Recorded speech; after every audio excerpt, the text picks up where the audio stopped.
Nazvo khani zvithu zvavavenda richingongarira kudhorondera tukzini achifeila then rikonotumambo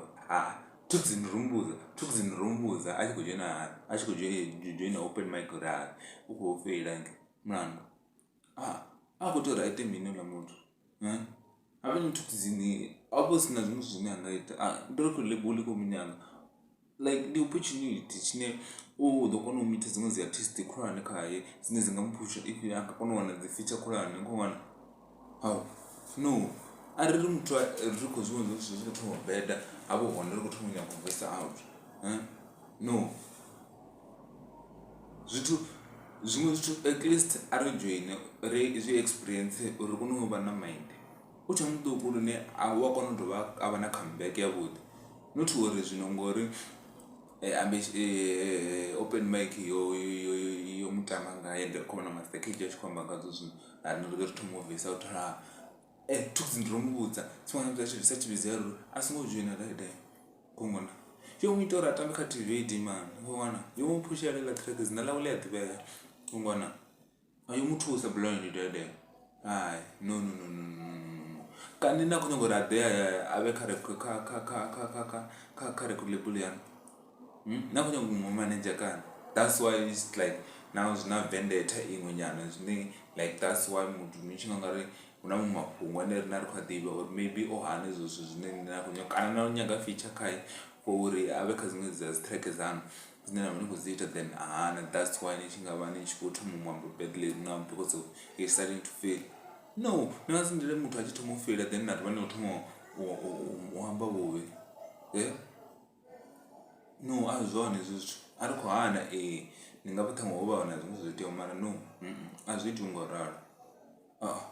hapeni zvino muthu utovhisa out mini and problem ndiyori ondiwe muthu anava kuhamba izvozvo naye vaartist mara zomubharira artist ure blow up yave artist kurani mara now ndiene muthu ane wazozvo zviremerisa noartist mara ndiene ne ukudovoko godha imwe artist ine aiona kalevhele yawo ikalevhele kurani mara ukadeigodha no it's very wrong azvingoteero zviveso izvizvo no kari support artist if ni promoter tikazanidza artist through thick and thin ngomwana azi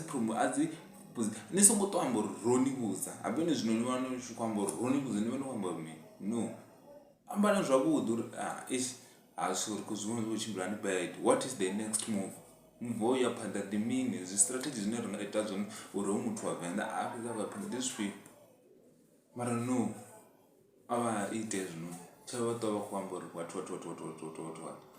no it's very wrong. I feel like as a promoter if nichikwamba zvizvo zvazvirongo because of na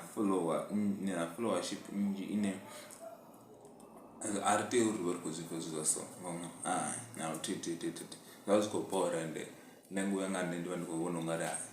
no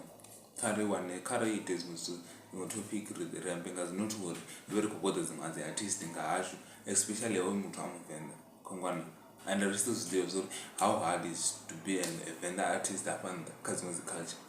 kongwana rivari kutsikana ngatsazvo rine vanhu kongwana wari tingatika tukzini mutukana wahayani wovanepa rozvibona zvori otutuhani mari kwezitove kwenyango kutsikaledzana nawo because of is apani una rina vavenda face now why richingadova ratora kunyangomuudza zvimwe zvithu zvimwevo apeni ndumuumbuza zvimwe zvithu anotori that's why ziatezvinyisipedza zikojoina zvithu zikolati zvithu zidrak nami because of rine vatu vanera vari kutori vasapota vari kudova ri kuva hoya ngazvizve zvamarawu mimistake wainyingandaona mudza muthu mimistake yaita no risongomudza muthu mimistake yaita as an artist tukzini oja decision ngechia chipinga because of yo ovakuvonunga iyo decision ine yakuija isharp that's why oijela decision one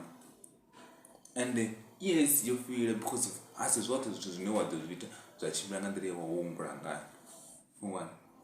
but at least he tried and he failed one and there's no failing, it's just learning one so arivekudzika dzimwe dziartist ngarine especially when you were an artist and nabarero ngoro and especially no one artist na failure zvani barera uri vatu vanje vanidivi na vaniko pundu vakalizonga zvona ndimotomunya kutrash take as the artist no, it's very wrong. Kari zvi liche izvozvo.